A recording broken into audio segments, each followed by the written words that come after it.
Hola, qué alegría saludarlos para juntos un día más estudiar la palabra del Señor. Feliz inicio de semana para todos. Estamos estudiando la carta a los Hebreos y nos encontramos en un capítulo interesante, el capítulo número 5. Nos presenta a Jesucristo como único sumo sacerdote, utilizando como ejemplo a Melquisedec. Un tema de discusión, siempre se ha cuestionado quién ha sido Melquisedec, de dónde sale Melquisedec, quién fue Melquisedec. El día de hoy, a la luz de la palabra, estudiaremos a Cristo como el personaje central de este capítulo y haremos también mención sobre Melquisedec.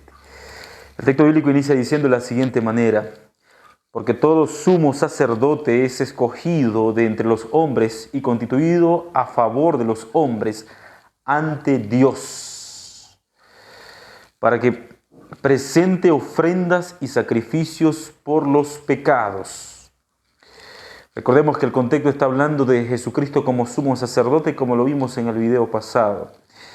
El texto continúa diciendo: Él puede mostrarse paciente con los ignorantes y extraviados, puesto que Él también está rodeado de debilidad, por causa de la cual debe ofrecer por los pecados, tanto por sí mismo como también por el pueblo.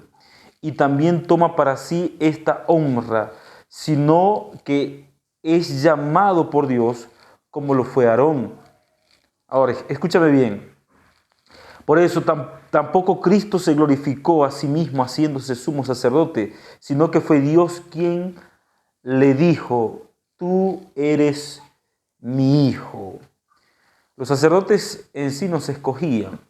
Los sacerdotes eran escogidos por el concilio del pueblo, preferiblemente de la tribu de Leví, y actuaban como intercesores del pueblo de Israel para ofrecer sacrificios agradables al Señor, interceder tanto por el pueblo como por sus propios pecados.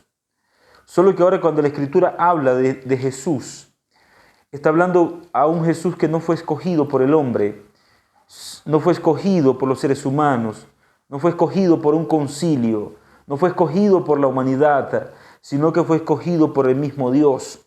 Y por eso Dios lo llama hijo. Yo te he engendrado hoy. Esta terminología siempre algunas personas la han utilizado para decir que Jesucristo es un ser creado. Pero Jesucristo no es un ser creado. Simplemente el Padre, al hacer mención de esto, pues también hace mención de la encarnación de Cristo. Es un tema que no tendría relevancia discutir, porque ya hemos estudiado que desde el capítulo número 1 del libro de la carta a los Hebreos, que Jesús es Dios. Así que no me voy a detener en ese punto.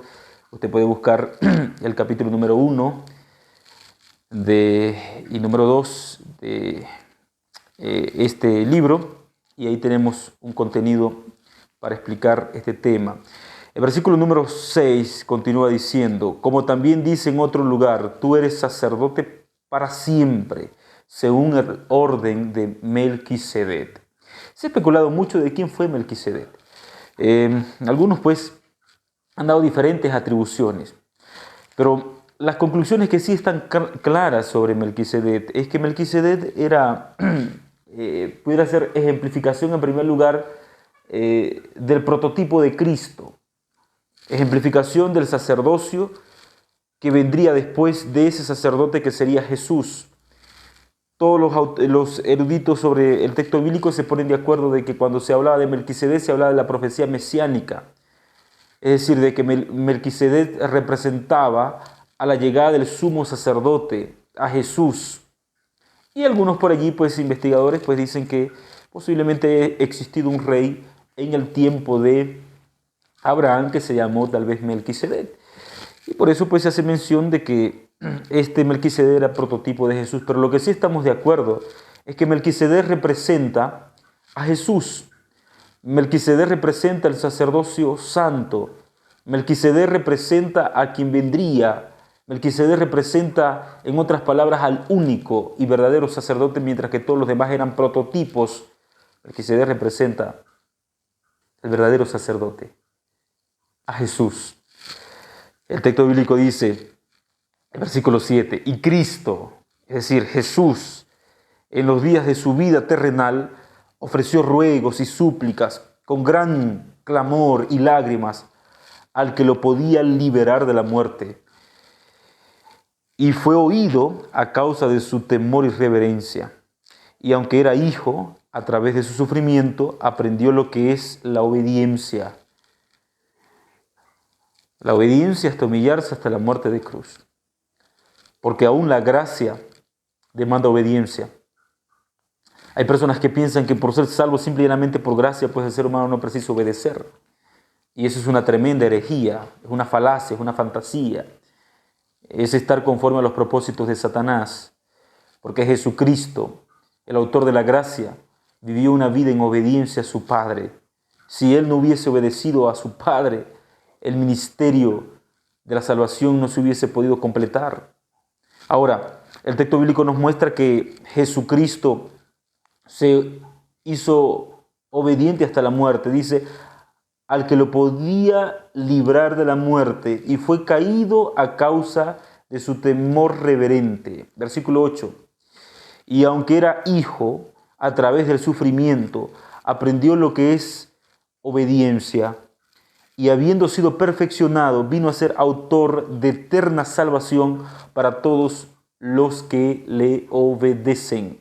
Nadie es salvo por las obras, pero todo aquel que se deja alcanzar por la gracia de Cristo da como fruto obras que van conforme a la voluntad de Cristo Jesús. Que nadie se engañe pensando que la gracia sustituye las obras. De paso, el ser humano será juzgado por las obras. El texto bíblico continúa diciendo, y Dios lo declaró sumo sacerdote según el orden de Melquisedec. Nos damos cuenta que cada vez que se hablaba de Melquisedec se hablaba de una profecía mesiánica. Es decir, Melquisedec, que nadie sabe en específico si fue una persona, si fue un rey. Lo que sí sabemos es que cuando se habla de Melquisedec se referían a Jesús y a la profecía mesiánica de que vendría un sumo sacerdote. Pues ese sumo sacerdote está aquí y es Jesús. Jesús se presenta como sumo sacerdote. Pero ¿cuáles eran las funciones del sumo sacerdote?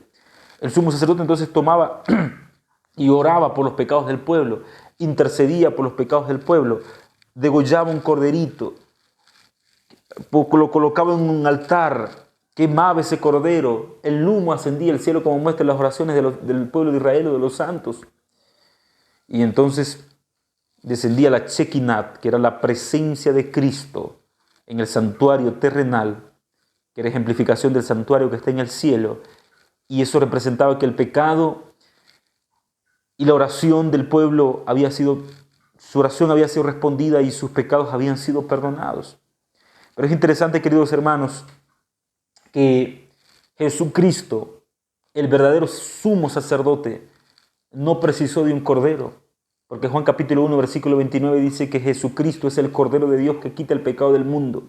Así que toda la tipología, todos los emblemas del santuario que representaban a Jesús fueron consumados en el sacrificio expiatorio de Cristo Jesús en la cruz del Calvario por nosotros, por tu pecado, por mi pecado, por nuestros pecados, para que por la gracia de Cristo el ser humano pueda alcanzar oportuno socorro, misericordia, salvación, para que nuestra vida, tanto presente como pasada, inclusive por nuestros pecados futuros que ni siquiera conocemos, que tal vez podemos cometer, aún con toda la intención de ser santos, Cristo murió por nosotros y para salvarnos a nosotros del pecado en la cruz del Calvario. Eso se llama sacrificio santo. Eso se llama el sumo sacerdote realizando lo que era conocido por el pueblo hebreo como el día de la expiación, el Yom Kippur. Jesús consumó el día de la expiación en la cruz, pero no solamente quedó hasta ahí, resucitó y entró una vez y para siempre al lugar santísimo a interceder por nosotros. Eso lo vamos a ver más adelante. Acerca de esto tenemos mucho que decir, pero es difícil explicar por cuanto os habéis hecho tardos para oír. Y esta palabra tardos para oír significa frialdad espiritual. Las percepciones espirituales de los oídos espirituales no han estado abiertos, susceptibles a la voz del Espíritu Santo. El texto bíblico dice, debiendo ser ya maestros después de tanto tiempo, tenéis necesidad de que se os vuelva a enseñar cuáles son los primeros rudimentos de la palabra de Dios, y habéis llegado a ser tales y a tener necesidad de leche y no de alimento sólido, pues el autor bíblico muestra que él quería hablar de manera más profunda, de manera más directa, sobre Jesucristo, que es el centro de la teología bíblica. Pero el pueblo no estaba preparado para entender este misterio. ¿Será que muchas veces nosotros podemos llevar, como dice el texto bíblico, mucho tiempo y ser niños espirituales, demandando de la leche espiritual, sin sensibilidad a la voz divina para entender las cosas espirituales? El texto bíblico dice en el versículo 13, y todo aquel que participa de la leche es inexperto en la palabra de justicia, porque es niño. Y claro, a un niño recién nacido no le vas a dar alimento sólido, no le vas a dar un plátano. A un niño recién nacido tienes que darle leche. Pues en la vida espiritual, nuestra oración debe ser que Dios nos haga tan maduros, que podamos crecer al punto que el Señor, a través de su palabra, nos pueda dar ese alimento espiritual sólido, fuerte, como adultos espirituales, más no solo como niños espirituales. Porque un niño tiene que crecer, y la vida del cristiano consiste en crecer, crecer, crecer, crecer y crecer. Entonces el texto bíblico dice, el alimento sólido, versículo 14, es para los que han alcanzado la madurez, es decir, para los adultos espirituales, para los que en el uso tienen los sentidos ejercitados en el discernimiento del bien y del mal. Ejercitar los sentidos espirituales para tener discernimiento entre el bien y el mal, entre lo santo y lo profano, entre lo que agrada a Dios y en lo que le desagrada. Creo que es momento oportuno para orar y decirle al Señor Jesús: Señor, ayúdame a crecer a través de la gracia del sumo sacerdote que es Cristo Jesús, para que bajo la obra poderosa del Espíritu Santo nos podamos tornar en verdaderos hijos de Dios, maduros y aptos para el reino de los cielos. Querido Dios, gracias por vertir por nosotros tu sangre en la cruz del Calvario. Utilízanos para ser personas maduras espiritualmente y abiertos nuestros corazones a las percepciones espirituales. Bendice a cada persona que escucha diariamente tu palabra a través de este programa. Oramos en el nombre de Jesús. Amén. Que Dios te bendiga, te envío un grande abrazo. Recuerda, si esta palabra te hizo bien, ayúdame a compartir esperanza para que más personas conozcan a Jesús, nuestro gran sumo sacerdote. Nos vemos mañana, si el Señor así lo permite.